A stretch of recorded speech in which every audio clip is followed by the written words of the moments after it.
Il est 20 h à Kinshasa, 1 heure de plus dans la localité de Bassoko, dans la province de la Chopo. C'est l'heure de vous informer. Voici les titres de l'actualité de ce samedi 26 juillet.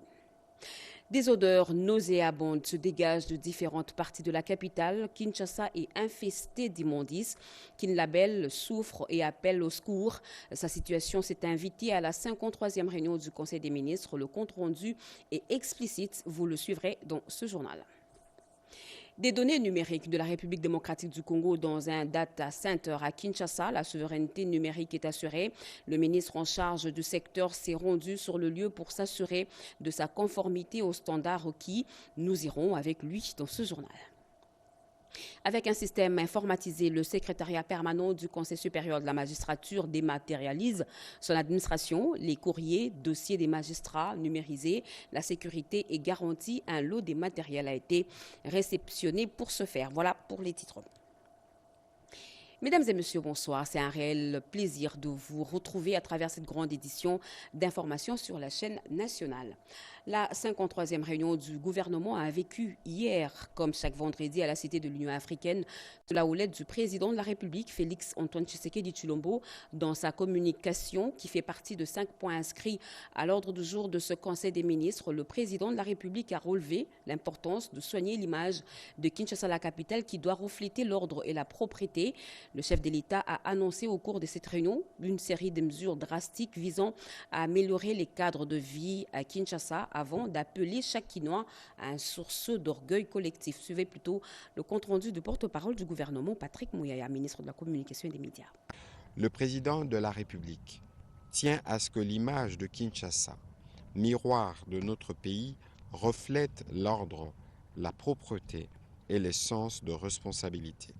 Conscient de l'importance d'un cadre de vie sain pour la santé et la dignité de nos concitoyens, il a rappelé avoir personnellement lancé, le 19 octobre 2020, le programme Kinshasa Bopeto, un projet ambitieux de l'assainissement de la ville de Kinshasa.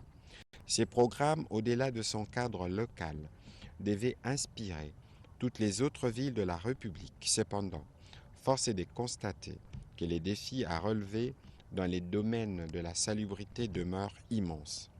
Il y a là manifestement des raisons de prendre des mesures drastiques qui s'imposent. L'amélioration du cadre de vie des Kinshasa est une priorité qui appelle à un engagement sans relâche pour faire de notre capitale une ville propre, vivable et digne du prestige de notre nation. Dans cette perspective, il en a appelé à un sursaut d'orgueil collectif. La lutte pour un environnement propre ne saurait être l'apanage du seul gouvernement. Elle exige la mobilisation de tous, dirigeants comme citoyens. Il a engagé en conséquence le gouvernement provincial de Kinshasa, en collaboration avec le ministre délégué près le ministre de l'Urbanisme et Habitat, en charge de la politique de la ville, sous la coordination du vice-premier ministre, ministre de l'Intérieur, à prendre sans délai les mesures suivantes. Responsabiliser chaque niveau de gouvernance locale, du bourgmestre au chef d'avenue, pour faire respecter la discipline de propreté dans chaque entité de la ville. Redynamiser la brigade de salubrité, la doter de moyens humains, matériels et juridiques nécessaires, y compris les mesures de coercition pour faire respecter les normes d'hygiène et ramener tous les citoyens à une culture de propreté.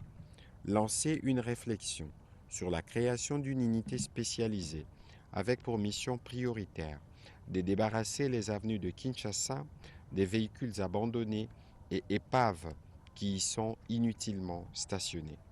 Un rapport circonstancié assorti des propositions concrètes devra être présenté au Conseil des ministres dans un délai de 7 jours par le ministre délégué près l'urbanisme et habitat en charge de la politique de la ville pour évaluation et mise en œuvre progressive.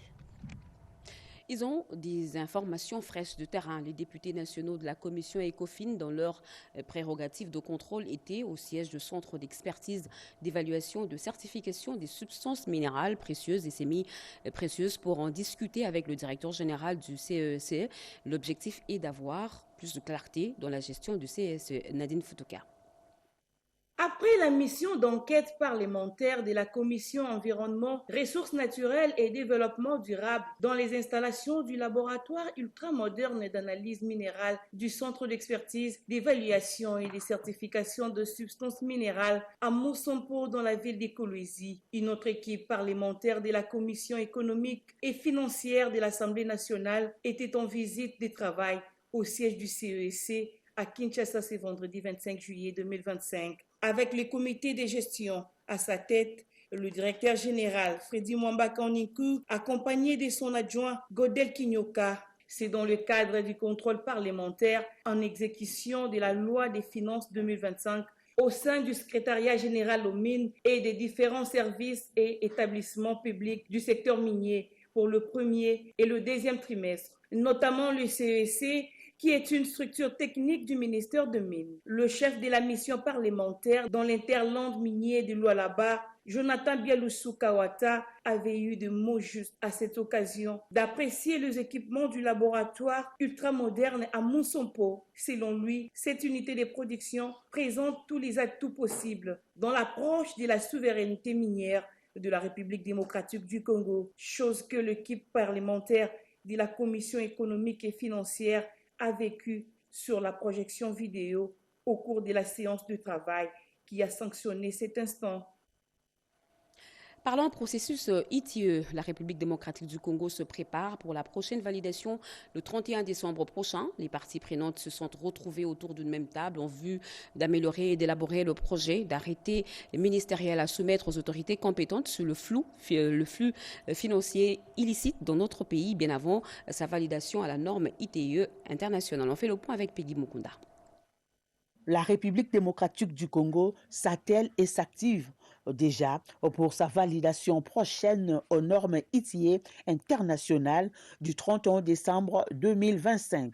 Les parties prenantes se sont retrouvées au chapiteau de Pullman Grand Hôtel Kinshasa au cours d'un atelier d'échange sur l'établissement du registre des bénéficiaires effectifs pour élaborer un texte réglementaire et commun à soumettre aux autorités compétentes du pays.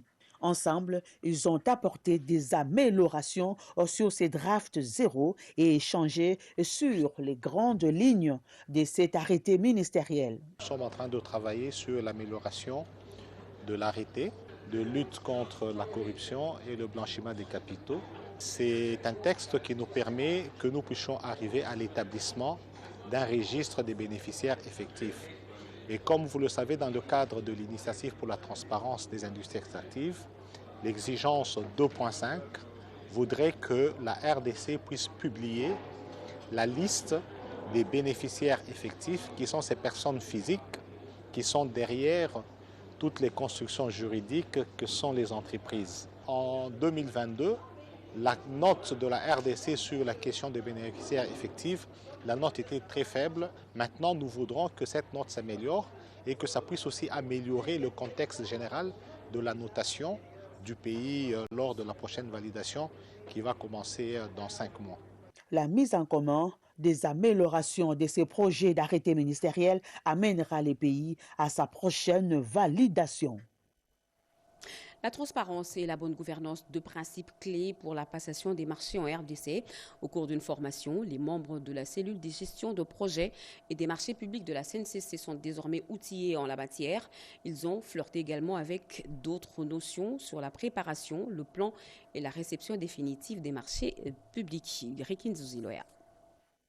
Ils sont désormais détenteurs du plein savoir sur les procédures de passation des marchés publics conformément à la loi numéro 10/010 du 27 avril 2010 et ses textes d'application. Avec le concours de l'autorité de régulation des marchés publics ARMP, les membres de la cellule de gestion des projets des marchés publics CGPMP de la Caisse nationale de sécurité sociale viennent d'achever une formation de 5 jours devant leur permettre de garantir la transparence et la bonne gouvernance dans ces domaines.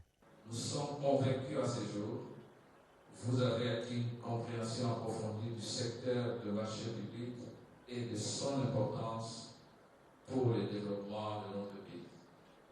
Les connaissances que vous avez acquises au cours de cette session vous ouvriront sans aucun doute les nouvelles perspectives dans l'exercice quotidien de vos responsabilités en tant qu'animateur d'un organe aussi technique que la cellule de gestion de projet et de marché public au sein de la CS.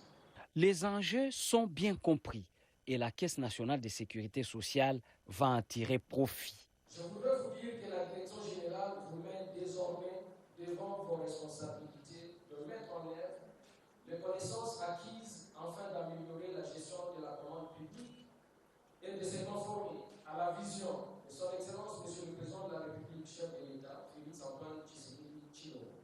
Je vous encourage vivement donc à vous approprier la pratique en matière de marché public et de contribuer à la diffusion d'une culture de transparence et de redevabilité.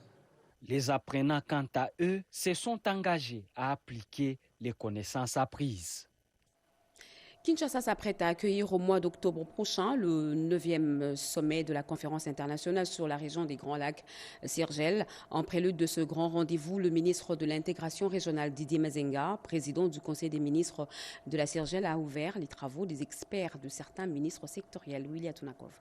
En perspective du 9e sommet de chefs d'État et de gouvernement de la conférence internationale sur la région des Grands Lacs, CIRGL, initialement prévue pour le 5 août 2025, mais renvoyée au 3 octobre prochain à Kinshasa pour raison d'harmonisation de l'agenda entre le président en exercice sortant, le président angolais, João Manuel Gonçalves Lourenço, et les prochains présidents en exercice, le président de la RDC pour un mandat de 2 ans, Félix-Antoine Tshisekedi Tshilombo, le ministre de l'intégration régionale de la RDC, Didier Mazenga Moukandou, en sa qualité de président du Conseil des ministres de la CIRGL entrant, a lancé ce samedi 26 juillet 2025 à l'immeuble du gouvernement les travaux préparatoires des experts devant plusieurs délégués des 12 États membres de cette organisation régionale pour certaines réunions qui sont encore maintenues. Beaucoup de pays ont déjà envoyé des experts. Maintenant, il a été proposé que le sommet soit organisé le 3 octobre de cette année.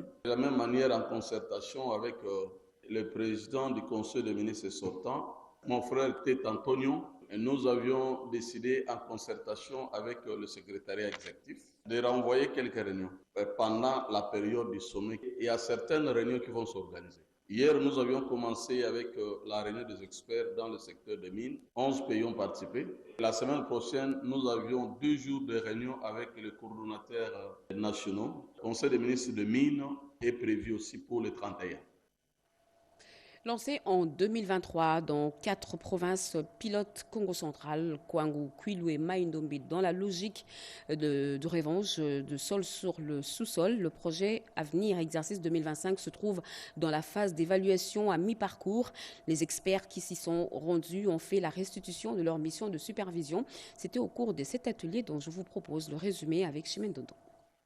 Dans le cadre de l'évaluation mi-parcours du projet Avenir Exercice 2025, différents experts se sont mobilisés pour aller dans les 4 axes d'intervention du projet d'autonomisation par la valorisation de l'entrepreneuriat agricole et rural sensible à la nutrition inclusive et résiliente au changement climatique. Pendant 5 jours, les experts ont pu constater les efforts des partenaires de mise en œuvre mobilisés sur le terrain et ont formulé des recommandations, a dit Justinien Bachirongo Bignoma, coordinateur national du projet Avenir. Ils ont vu les efforts que le projet a menés, ils ont trouvé les partenaires de mise en œuvre déjà mobilisés sur le terrain, discuté avec un certain nombre de bénéficiaires, eu des échanges avec les cadres gouvernementaux au niveau de chaque province. Ils ont également relevé quelques recommandations qui sont toutes d'ailleurs axées sur l'accélération des activités au cours du reste du mois de l'année 2025. Le représentant du FIDA a salué l'équipe de la mise en œuvre du projet Avenir pour le travail abattu.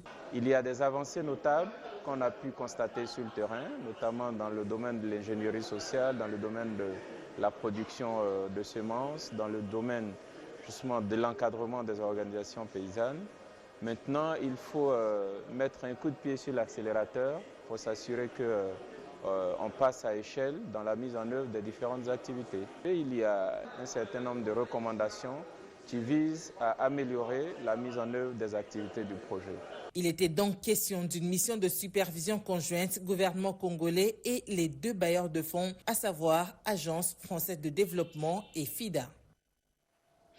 Nous vous l'avions dit à l'entame de ce journal, le data center du gouvernement a reçu un hôte de marque, le ministre de Pétentique, Augustin Kibassa Maliba, et a effectué une visite afin de se rendre compte de l'état de fonctionnement des équipements de cette structure, une manière de s'assurer de la conformité, de l'efficacité et de la sécurité de ces installations où sont logées toutes les données de l'administration publique en vue de garantir la souveraineté numérique du pays. Dans nos Manteco. Toutes les batteries sont mises en marche pour donner à la République démocratique du Congo une souveraineté numérique et éviter à ce que les données mobiles des Congolais soient hébergées dans les serveurs étrangers ou dans ceux des privés. C'est ce qui justifie la visite d'inspection du ministre des Postes, Télécommunications et du Numérique au data center du gouvernement où sont hébergées toutes les données de l'administration publique. Augustin Kibassa Maliba est allé palper les réalités du travail sur place, mais surtout évaluer l'état des fonctionnements des équipements de cette infrastructure nationale. L'objectif est de s'assurer de la conformité, de l'efficacité et de la sécurité de ces installations avant les préparations des travaux de la transition numérique. Nous avons les atouts qu'il faut, la sécurité, les réseaux, les infrastructures. Le gouvernement a un outil qu'il utilise.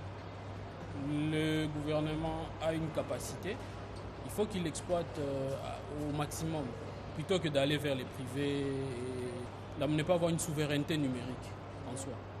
Les ministres des Postes, des Télécommunications et des Numériques a eu droit aux explications claires et nettes sur les fonctionnements de ces data centers d'une capacité d'environ 400 kVA en termes d'électricité dont la puissance est déterminée selon les besoins ou selon la consommation.